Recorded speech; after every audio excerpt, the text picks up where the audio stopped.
പിതാവിനും പുത്രനും പരിശുദ്ധാത്മാവിനും സ്തുതി, ആദിയിലെ പോലെ ഇപ്പോഴും എപ്പോഴും എന്നേക്കും ആമേൻ. മാറാനാത്ത യൂട്യൂബ് ചാനലിലൂടെ ദൈവവചനം കേൾക്കുന്ന എല്ലാ പ്രിയപ്പെട്ടവർക്കും ക്രിസ്തുയേശുവിന്റെ നാമത്തിൽ സ്നേഹവന്ദനം മുന്നമേ അറിയിക്കട്ടെ. എല്ലാ ഞായറാഴ്ചയിലും എവൻഗേലിയന്റെ ധ്യാനമാണ് നമ്മൾ നടത്താറുള്ളത്. ഈ വരുന്ന ഞായറാഴ്ച, നാളത്തെ ഞായറാഴ്ച എല്ലാ മരിച്ചുപോയവരുടെയും ഓർമ്മയുടെ ഞായറാഴ്ചയാണ്, ആനിതേ ഞായർ എന്ന് പറയുന്നത്. പ്രിയമുള്ളവരെ, നമുക്ക് പ്രാർത്ഥനയോടെ ഈ ഞായറാഴ്ചയുടെ വായനയിലേക്ക് പ്രവേശിക്കാം. സന്ധ്യാവായനയായിട്ട് പിതാക്കന്മാർ ക്രമീകരിച്ചിരിക്കുന്നത് വിശുദ്ധ മത്തായിയുടെ സുവിശേഷം 25-ാം അധ്യായം 31 മുതൽ 46 വരെ വാക്യങ്ങളാണ്. പ്രഭാതത്തിന്റെ വായന വിശുദ്ധ യോഹന്നാന്റെ സുവിശേഷം 5-ാം അധ്യായം 19 മുതൽ 25 വരെ വാക്യങ്ങളാണ്. പഴയ നിയമ വായനയിൽ നിന്ന് യോശുവയുടെ പുസ്തകം 8-ാം അധ്യായം 18 മുതൽ 29 വരെ വാക്യങ്ങളും, എസെക്കിയേൽ പ്രവാചകന്റെ പുസ്തകം 37-ാം അധ്യായം 1 മുതൽ 14 വരെ വാക്യങ്ങളും, യെശയ്യാ പ്രവചനം 38-ാം അധ്യായം 10 മുതൽ 20 വരെ വാക്യങ്ങളുമാണ്. ലേഖനങ്ങൾ ക്രമീകരിക്കപ്പെട്ടിരിക്കുന്നത് യാക്കോബുടെ ലേഖനം 4-ാം അധ്യായം 6-ാമത്തെ വാക്യം മുതൽ 5-ാം അധ്യായം 6 വരെയുള്ള തിരുവചനങ്ങളാണ്. രണ്ടാമത്തെ ലേഖനം 1 കൊരിന്ത്യർ 12 മുതൽ 20 മുതൽ 28 വരെ വാക്യങ്ങളാണ്. വിശുദ്ധ കുർബാനയുടെ എവൻഗേലിയോൻ ലൂക്കോസിന്റെ സുവിശേഷം 12-ാം അധ്യായം 32 മുതൽ 46 വരെ വാക്യങ്ങളാണ്. 3 സുവിശേഷങ്ങളിൽ നിന്നായിട്ടാണ് വായനകൾ ക്രമീകരിച്ചിരിക്കുന്നത്. നമുക്കൊരു വാക്ക് പ്രാർത്ഥിച്ച് ആരംഭിക്കാം. നിത്യനും വാഴ്ത്തപ്പെട്ടവനുമായ ഞങ്ങളുടെ സ്വർഗീയ പിതാവേ, ഈ നല്ല സമയത്തിനായി നന്ദിയോടെ സ്തുതിക്കുന്നു, സ്തോത്രം ചെയ്യുന്നു, മഹത്വപ്പെടുത്തുന്നു. പരിശുദ്ധാത്മാവിനാൽ ഞങ്ങൾ നിറയ്ക്കണമേ, അഭിഷേകം ചെയ്യണമേ, തിരക്തത്താൽ ഞങ്ങളെ കഴുകണമേ എന്ന് പ്രാർത്ഥിക്കുന്നു. എല്ലാ നന്മകളാലും ഐശ്വര്യങ്ങളാലും നിറയ്ക്കണമേ.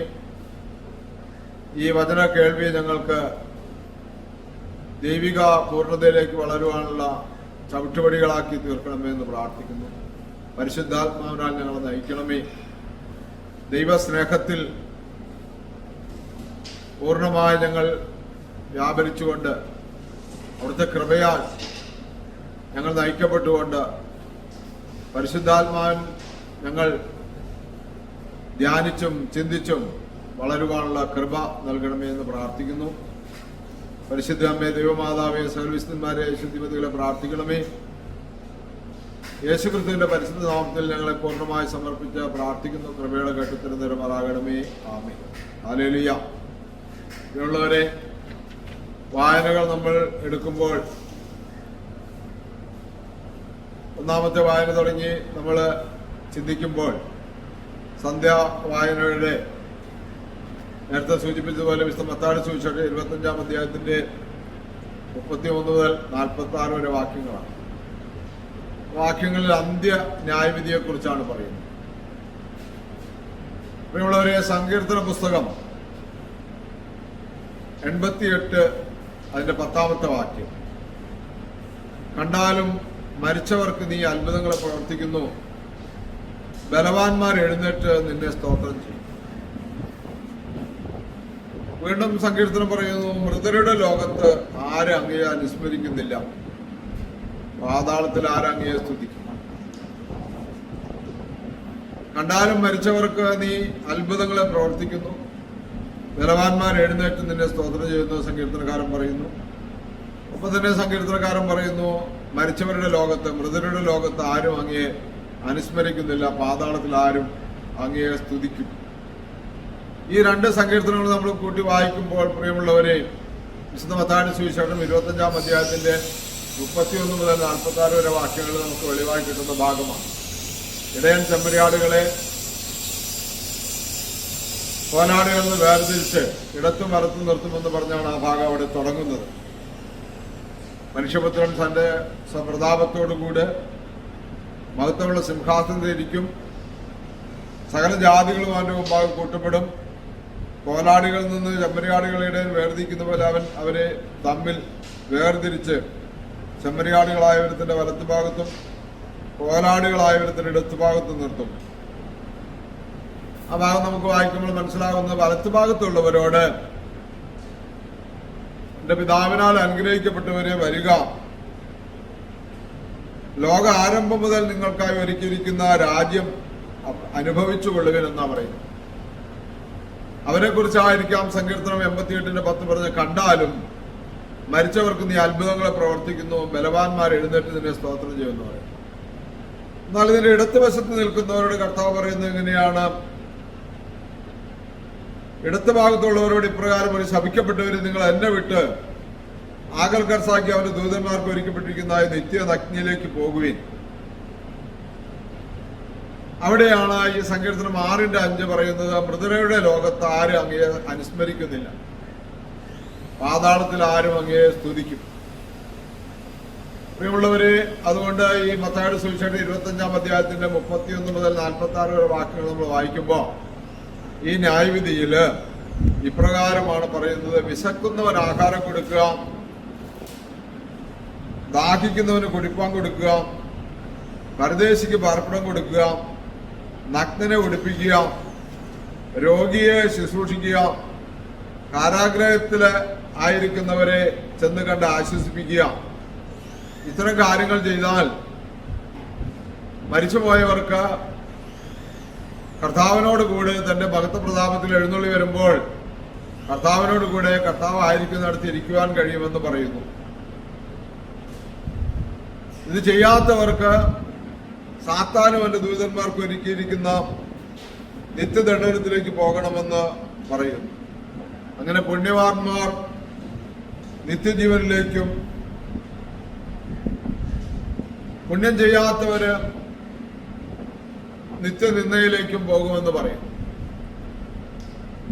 മരിച്ചവരെ കുറിച്ച് നമ്മൾ പ്രാർത്ഥിക്കുമ്പോൾ ശവസംസ്കാര ശുശ്രൂഷയിൽ ഇങ്ങനെ പാടുന്നുണ്ട്: വേർപാടിൻ വേളയിൽ ആത്മം മെയ്യോട് വരെ ചെയ്തു, എന്തുപകാരം എനിക്കേകും ധനസമ്പാദ്യങ്ങൾ, വിധി നിലയത്തിൽ ചോദിക്കും സുഹൃതം, ചെയ്തെന്നാകിൽ ഫലമുളവായനെ, വാസസ്ഥലവും ധനവും ഞാൻ ഉടമസ്ഥർക്കേകി, ഭീകര സിംഹാസന സവിതേ,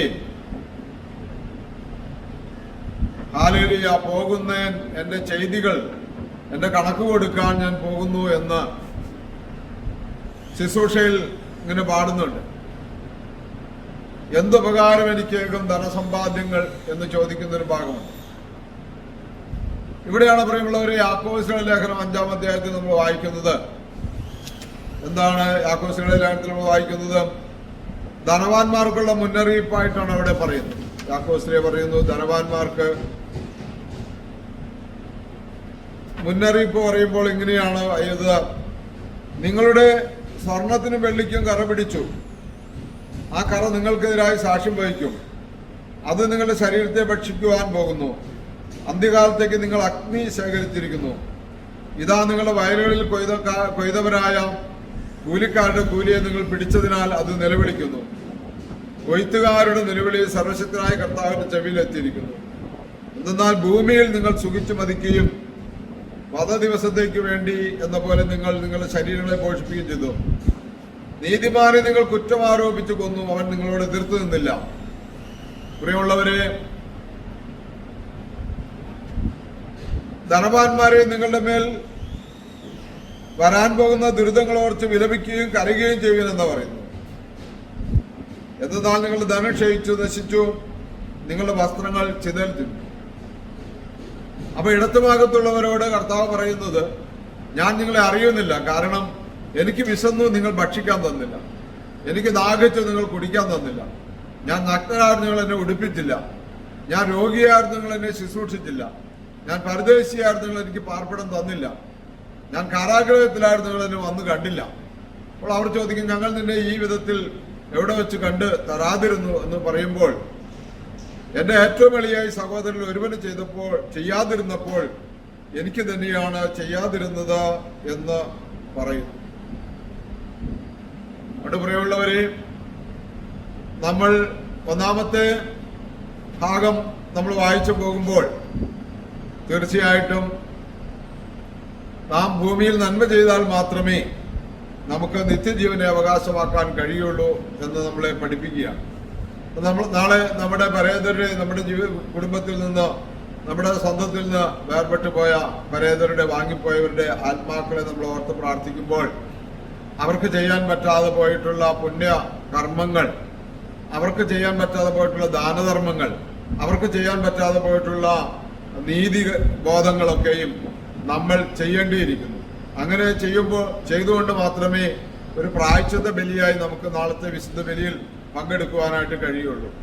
നാളെ നമ്മൾ ഒരു പ്രായശ്ചിത്ത ബലിയായി അതിൽ പങ്കെടുക്കുവാനായിട്ട് നമുക്ക് സാധിക്കണം. മരിച്ചവരെ ഓർത്ത് പ്രാർത്ഥിക്കുന്നത് സഭ നന്മയ്ക്ക് വേണ്ടിയാണ് നമ്മളെ പഠിപ്പിക്കുന്നത്. ദൈവം അവരോട് പൊറുക്കുമെന്ന് പറയുന്നു. പക്ഷെ ഒപ്പം തന്നെ വേദപുസ്തകം പറയുന്നു, പിതാക്കന്മാരും പറയുന്നു, ഈ നന്മ ചെയ്യാതെ, ഈ നല്ലത് ചിന്തിക്കാതെ പറ്റില്ല. അതുകൊണ്ട് നാളെ മരിച്ചവരെ കുറിച്ച് ഓർക്കുമ്പോൾ അവരുടെ ജീവിതത്തിൽ പൂർത്തീകരിക്കാൻ പോയ നന്മ പ്രവൃത്തികൾ നമ്മളിലൂടെ പൂർത്തീകരിക്കുവാൻ നമുക്ക് സാധിക്കണം. വീണ്ടും യാക്കോബിലെ തന്നെ ലേഖനത്തിൽ പറയുന്നുണ്ട്, ഇരുമനസ്സുള്ളവരെ എത്ര കാലം നിങ്ങൾ ലോകത്തിനും ദൈവത്തിനും വേണ്ടി എന്ന് പറഞ്ഞ് നിൽക്കുമെന്നാണ് ചോദിക്കുന്നത്. അതുകൊണ്ട് പഴയ നിയമങ്ങളൊക്കെ വായിച്ചു കേൾക്കാനും അതുപോലെ ലേഖനങ്ങളൊക്കെ വായിക്കാനൊക്കെ നമുക്ക് ദൈവത്തിന്റെ പരിശുദ്ധാത്മാവിനെ സഹായിക്കട്ടെ. സമയത്തിന്റെ കുറവ് കൊണ്ട് അതിലേക്ക് നമ്മൾ അധികം പോകുന്നില്ല. വീണ്ടും നമ്മൾ വായിക്കുമ്പോൾ കുർബാനയിൽ നമ്മൾ വായിക്കുന്നത് എങ്ങനെയാണ്? ചെറിയ കൂട്ടമേ നിങ്ങൾ ഭയപ്പെടേണ്ട. പ്രഭാതത്തിന്റെ വായന ഞാൻ മനഃപൂർവ്വം വിട്ടുകളഞ്ഞതാണ്. അവിടെ എല്ലാ അധികാരവും കർത്താവിന് പിതാവായ ദൈവം നൽകിയിരിക്കുന്നു എന്നാണ് അവിടെ നമ്മൾ വായിക്കുന്നത്. ദൈവം അയച്ചതുകൊണ്ട് വലിയ പ്രവൃത്തികൾ ചെയ്യുവാൻ യേശുവിന് കഴിയുമെന്നും പുത്രനെ ബഹുമാനിക്കാത്തവൻ പിതാവിനെ ബഹുമാനിക്കുന്നില്ല എന്നൊക്കെ അവിടെ എഴുതി വെച്ചിരിക്കുകയാണ്.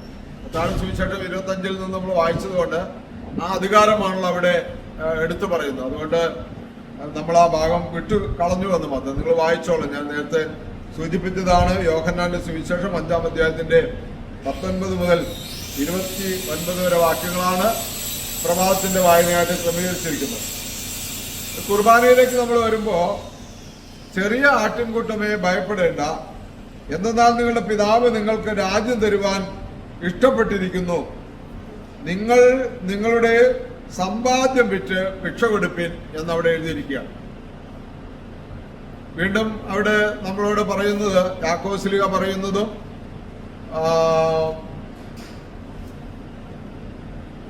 മത്തായിയുടെ സുവിശേഷത്തിൽ യേശുക്രിസ്തു പറഞ്ഞതും വീണ്ടും യേശുക്രിസ്തു ലൂക്കോസിന്റെ സുവിശേഷത്തിലൂടെ നമ്മൾ പറയുന്നതും ഒരേ കാര്യം തന്നെയാണ്. ഭിക്ഷ കൊടുക്കുക എന്നുള്ളതാണ്. നമ്മളിൽ താഴെയുള്ളവരെ, നമ്മളെക്കാൾ കഴിവില്ലാത്തവരെ, പ്രത്യേകിച്ച് അലഞ്ഞു നടക്കുന്നവര്, ഭിക്ഷാടകര്, യാചകര്, അല്ലെങ്കിൽ എന്താ പറയുന്നത് മാനസിക രോഗികള്. ഇപ്പോ നമ്മളിവിടെ പ്രത്യാശ ഭവനിലും കൃപാലയത്തിലൊക്കെ ശുശ്രൂഷിക്കുന്ന മക്കള് അത്തരത്തിലുള്ള മക്കളാണ്. കഴിഞ്ഞ 31 വർഷമായി ആരോരുമില്ലാത്ത മക്കളെ തെരുവിൽ നിന്നെല്ലാം കൊണ്ടുവന്ന് ശുശ്രൂഷിക്കുന്നത് ഈ വചനത്തിന്റെ വെളിച്ചത്തിലാണ്. അത് സ്വന്തം വീട്ടിൽ അങ്ങനെ ഒരു ശുശ്രൂഷ ചെയ്യാൻ കാരണം ഈ വചനമാണ്. ചെറിയ കൂട്ടമേ നിങ്ങൾ ഭയപ്പെടേണ്ട, എന്തെന്നാൽ നിങ്ങളുടെ പിതാവ് നിങ്ങൾക്ക് രാജ്യം തരുവാൻ ഇഷ്ടപ്പെട്ടിരിക്കുന്നു. നിങ്ങൾ നിങ്ങളുടെ സമ്പാദ്യം വിറ്റ് ഭിക്ഷ കൊടുപ്പിൻ. കള്ളനടുക്കുകയും ചിതൽ നശിപ്പിക്കുകയും ചെയ്യാത്ത സ്ഥലമായ സ്വർഗത്തിൽ പഴകിപ്പോകാത്ത പണസഞ്ചികളും നശിച്ചു പോകാത്ത നിക്ഷേപവും നിങ്ങൾ ഉണ്ടാക്കിക്കൊള്ളുവിൻ. നിങ്ങളുടെ നിക്ഷേപം എവിടെയായിരിക്കുമോ അവിടെയായിരിക്കും നിങ്ങളുടെ ഹൃദയവും. നിങ്ങളുടെ അരമുറുക്കിയും വിളക്ക് പ്രകാശിച്ചു വരികട്ടെ. യജമാനൻ കല്യാണ വീട്ടിൽ നിന്ന് മടങ്ങി വന്ന് വാതിൽക്കൽ മുട്ടുമ്പോൾ ഉടനെ തുറന്നു കൊടുപ്പാനായി കാത്തിരിക്കുന്ന ആളുകളോട് നിങ്ങൾ തുല്യരായിരിപ്പിൻ. യജമാനൻ വരുമ്പോൾ ഉണർന്നിരിക്കുന്നവരെ കാണപ്പെടുന്ന ദാസന്മാർ ഭാഗ്യവാന്മാർ. അവൻ തന്റെ അരമുറുക്കി അവരെ ഭക്ഷണത്തിനിരുത്തുകയും കടന്നു ചെന്ന് പരിചരിക്കുകയും ചെയ്യുമെന്ന് ഞാൻ സത്യമായി നിങ്ങളോട് പറയുന്നു. യജമാനൻ വരും അന്നേരത്ത് ഉണർവുള്ളവരായി മുന്തിരിത്തോപ്പിൽ പണിയായി കാണുമ്പോൾ ധന്യരാമെന്നുള്ള ആ ഗീതത്തിൽ ഈ വചനമാണ് ചേർത്തിരിക്കുന്നത്. അല്ലെങ്കിൽ ഈ വചനത്തിൽ നിന്നാണ് ആ ഗീതമുണ്ടായത്. പകലെല്ലാം തന്റെ കൂടെ പണിതവർക്ക് അവൻ അരകെട്ടി പരികർമ്മിക്കുന്നു. താതരെഴുത്തും മേശയ്ക്കായി പരികർമ്മിക്കുന്ന സുധൻ റൂക്കുൽഷ പാറകളീത്ത മുടയുന്നോരോ മുടി ഹാലേലിയ ചൂടും മകുടത്തിൽ ആ ഗീതം നമ്മൾ ചൊല്ലുമ്പോൾ പ്രിയമുള്ളവരെ മരിച്ചവരെ കുറിച്ച് ഓർക്കുകയും അങ്ങനെ അവർ ആ ജാഗ്രതയോടെ ഇരുന്നാണോ അവർ മരണപ്പെട്ടത് എന്നും കൂടി ഓർക്കണം. അവരുടെ ജീവിതത്തിൽ നമ്മുടെ പൂർവികര്, നമ്മുടെ വീട്ടിൽ നിന്ന് മരിച്ചുപോയവരെ നമ്മൾ നാളെ ഓർക്കുമ്പോൾ, അല്ലെങ്കിൽ ഇന്ന് ഓർക്കുമ്പോൾ, ഇന്ന് തന്നെ നമ്മൾ പേരൊക്കെ എഴുതി വെക്കൂലോ നാളെ ദേവാലയത്തിൽ കൊടുക്കുന്നതിന് വേണ്ടി. അപ്പോൾ അങ്ങനെ ഓർക്കുമ്പോൾ, നമ്മുടെ പൂർവികരെ ഓർക്കുമ്പോൾ, പ്രിയമുള്ളവരെ, നമ്മുടെ പൂർവികർ ഇങ്ങനെ ഒരുങ്ങിയിരുന്നവരാണോ? ഇങ്ങനെ ദൈവത്തിന്റെ കർത്താവിന്റെ മഹത്വ പ്രതിഷ്ഠതയ്ക്ക് വേണ്ടി കാത്തിരുന്നവരാണോ? അത് അവർ ലോകത്ത് ആഡംബരപൂർവം സുഖിച്ച് ജീവിക്കുകയായിരുന്നോ? അവർ എന്താ പറയുന്നത്, ദരിദ്രനെ ചതിക്കുകയായിരുന്നോ? ദരിദ്രനെ പറ്റിക്കുകയായിരുന്നോ? അവന്റെ കൂലി പിടിച്ചെടുക്കുകയായിരുന്നോ? അവൻ ആവശ്യമായത് കൊടുത്തില്ലേ? ആവശ്യത്തിന് വസ്ത്രമോ ഭക്ഷണമോ ഒന്നും കൊടുക്കാൻ കഴിഞ്ഞില്ലേ എന്ന് ഒക്കെ പരിശോധിച്ചിട്ട് അതിന്റെ പൂർത്തീകരണത്തിലേക്ക് കൂടി നമ്മൾ കടന്നു വരേണ്ടിയിരിക്കുന്നു എന്ന് നമ്മൾ ഈ വചനത്തിൽ നിന്ന് ചിന്തിക്കണം. കാരണം എന്താ, ഇവിടെ നമ്മൾ വായിക്കുന്ന എങ്ങനെയാണ്? ലൂക്കോസിന്റെ സുവിശേഷത്തിൽ നിങ്ങൾ ഒരുങ്ങിയിരിപ്പിൻ,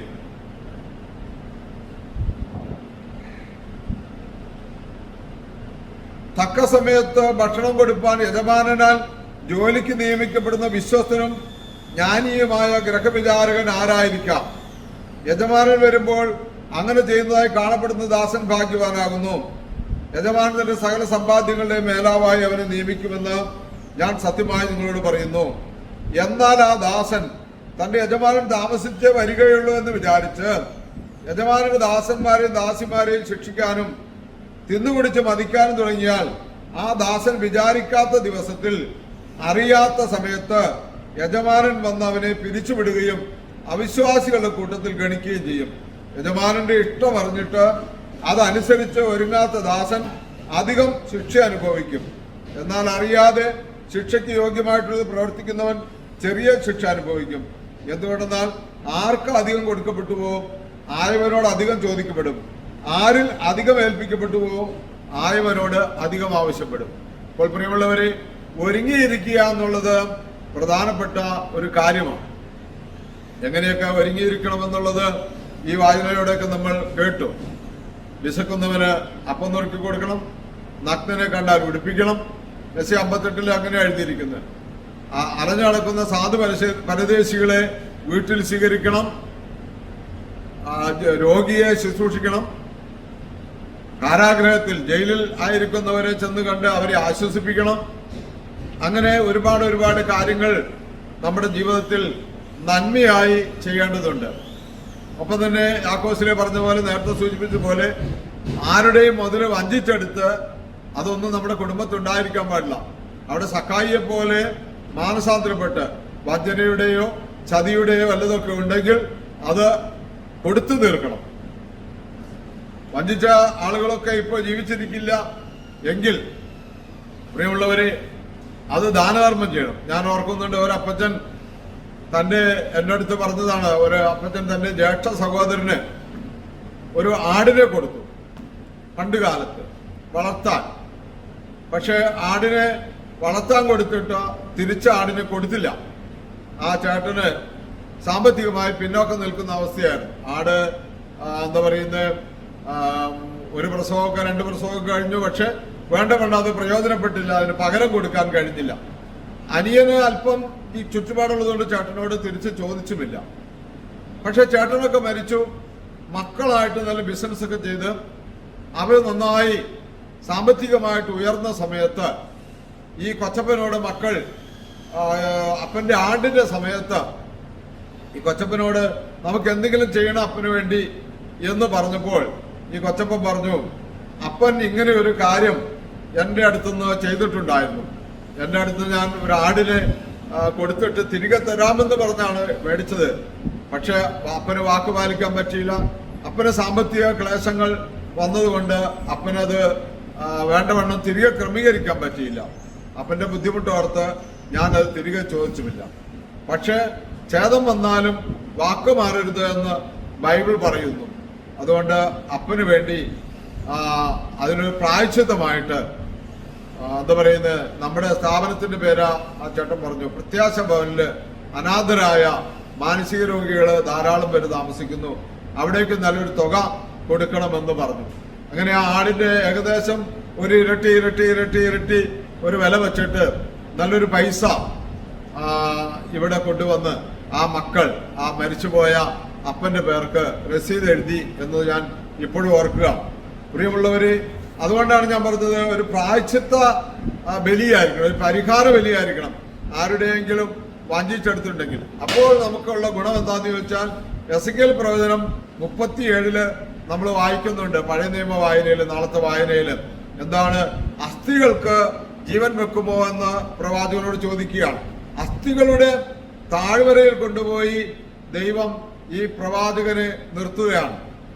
എസെക്കിയേൽ പ്രവചനം 37 അധ്യായം 1 മുതൽ 14 വരെ വാക്യങ്ങൾ. യഹോവയുടെ കൈ എന്റെ മേൽ വന്ന് യഹോവയുടെ ആത്മാവിൽ എന്നെ പുറപ്പെടുവിച്ച് താഴ്വരയുടെ നടുവിൽ നിർത്തി. അത് അസ്ഥികൾ കൊണ്ട് നിറഞ്ഞിരുന്നു. അവൻ എന്നെ അവയുടെ ഇടയിൽ കൂടി ചുറ്റി നടക്കുമാറാക്കി. അവ താഴ്വരയുടെ പരപ്പിൽ വളരെ അധികമായിരുന്നു. അവ ഏറ്റവും ഉണങ്ങി വരുന്നു. അവൻ എന്നോട്, മനുഷ്യപുത്ര, ഈ അസ്ഥികൾ ജീവിക്കുമോ എന്ന് ചോദിച്ചു. അതിന് ഞാൻ, യഹോവയായ കർത്താവെ, നീ അറിയുന്നു എന്ന് ഉത്തരം പറഞ്ഞു. അവൻ എന്നോട് കൽപ്പിച്ചത്, നീ അസ്ഥികളെ കുറിച്ച് പ്രവചിച്ച് അവയോട് പറയേണ്ടത്, ഉണങ്ങിയ അസ്ഥികളെ, യഹോവയുടെ വചനം കേൾപ്പിൻ. യഹോവയായ കർത്താവ് ഈ അസ്ഥികളോട് ഇപ്രകാരം അരുളിച്ചെയ്യുന്നു, നിങ്ങൾ ജീവിക്കേണ്ടതിന് ഞാൻ നിങ്ങളിൽ ശ്വാസം വരുത്തും. ഞാൻ നിങ്ങളുടെ മേൽ ഞരമ്പ് വെച്ച് മാംസം പിടിപ്പിച്ച് നിങ്ങളെ തൊലി കൊണ്ട് പൊതിഞ്ഞ് നിങ്ങൾ ജീവിക്കേണ്ടതിന് ഞാൻ നിങ്ങളിൽ ശ്വാസം വരുത്തും. ഞാൻ യഹോവ എന്ന് നിങ്ങൾ അറിയും. അവൻ എന്നോട് കൽപ്പിച്ചതുപോലെ ഞാൻ പ്രവചിച്ചുകൊണ്ടിരിക്കുമ്പോൾ ഒരു മുഴക്കം കേട്ടു. ഉടനെ ഒരു ഭൂകമ്പമുണ്ടായി. അസ്ഥിയോട് വന്നു ചേർന്നു. പിന്നെ ഞാൻ നോക്കി, അവയുടെ മേൽ ഞരമ്പും മാംസവും വന്നതും അവയുടെ മേൽ തൊലി പൊതിഞ്ഞതും കണ്ടു. എന്നാൽ ശ്വാസം അവയിലില്ലായിരുന്നു. അപ്പോൾ അവൻ എന്നോട് കൽപ്പിച്ചത്, കാറ്റിനോട് പ്രവചിക്കുക. മനുഷ്യപുത്ര, നീ കാറ്റിനോട് പ്രവചിച്ച് പറയേണ്ടത്, യഹോവയായ കർത്താവ് ഇപ്രകാരം വിളിച്ചിരുന്നു, ശ്വാസമേ, നീ 4 കാറ്റുകളിൽ നിന്നും വന്ന് ഈ മരിച്ചവർ ജീവിക്കേണ്ടതിന് അവരുടെ മേൽ ഊതുക. അവൻ എന്നോട് കൽപ്പിച്ചതുപോലെ ഞാൻ പ്രവചിച്ചപ്പോൾ ശ്വാസം അവരിൽ വന്നു. അവർ ജീവിച്ച ഏറ്റവും വലിയ സൈന്യമായി നിവർന്നു നിന്നു. പിന്നെ അവൻ എന്നോട് അരുളിച്ചെയ്തത്, മനുഷ്യപുത്ര, ഈ അസ്ഥികൾ ഇസ്രായേൽ ഗ്രഹമൊക്കെയും ആകുന്നു. ഇസ്രായേൽ ഗ്രഹമൊക്കെയും ആകുന്നു.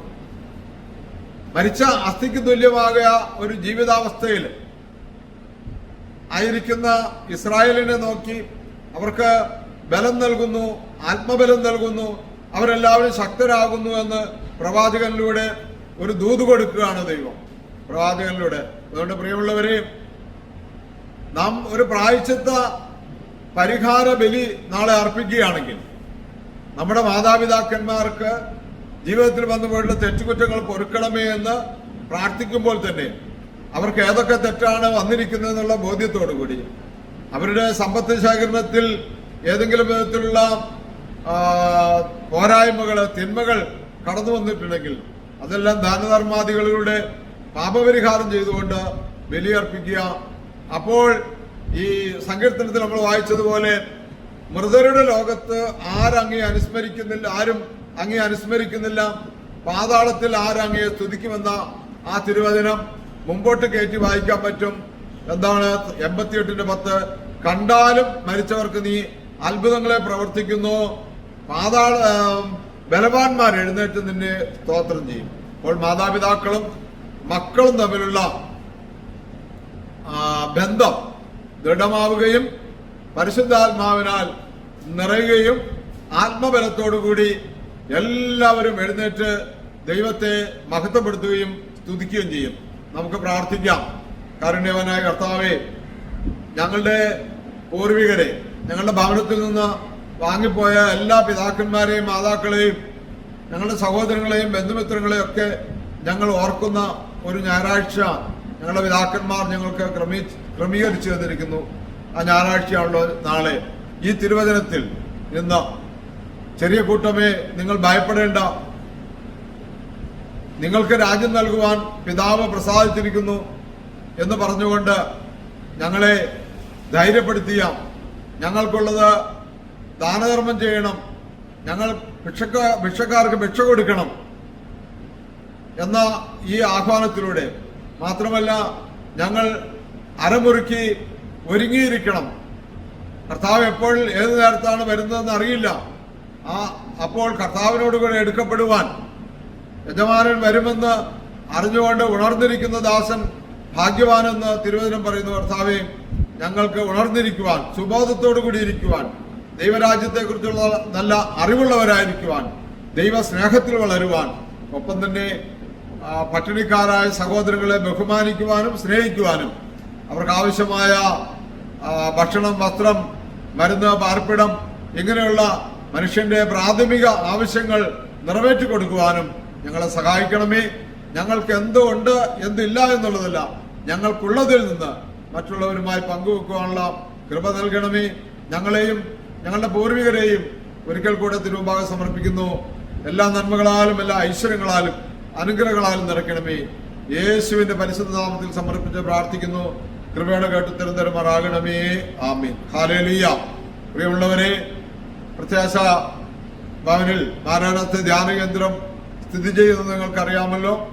പ്രത്യാശ ഭവനിൽ മാനസിക രോഗികളായി അലഞ്ഞടക്കുന്ന സഹോദരന്മാരും രണ്ടാമത്തെ യൂണിറ്റായ കൃപാലയത്തിൽ അലഞ്ഞടക്കുന്ന മാനസിക രോഗികളായിട്ടുള്ള സഹോദരിമാരും മാരാനാഥ ധ്യാന കേന്ദ്രത്തിൽ പുറമെ നിന്ന് വരുന്ന ആളുകൾക്ക് താമസിച്ചുള്ള ധ്യാനവും എല്ലാ ആഴ്ചയിലും ബുധനാഴ്ച ദിവസം വൈകുന്നേരങ്ങളിൽ ഏകദിന കൺവെൻഷനും നടത്തി വരുന്നു. നിങ്ങളുടെ പ്രാർത്ഥനയിലും നിങ്ങളുടെ സൽക്കർമ്മങ്ങളിലൊക്കെയും ഞങ്ങളെ ഓർക്കണമേ. ഇവിടെ വന്ന് ധ്യാനം കൂടുവാനൊക്കെ ഇടയാകണമേ. നിങ്ങളുടെ സമ്പത്തിൽ നിന്ന്, നിങ്ങളുടെ അധ്വാനത്തിൽ നിന്ന് ഒരു വിഹിതം ഞങ്ങൾക്കും ഇവിടുത്തെ മക്കളുടെ ആവശ്യത്തിലേക്ക് നൽകി സഹായിക്കണമെന്ന് ഓർപ്പിച്ചുകൊണ്ട് നിർത്തുന്നു. ദൈവത്തിന്റെ അതിപരിശുദ്ധ നാമം മാത്രം മഹത്വപ്പെടുമാറാകട്ടെ.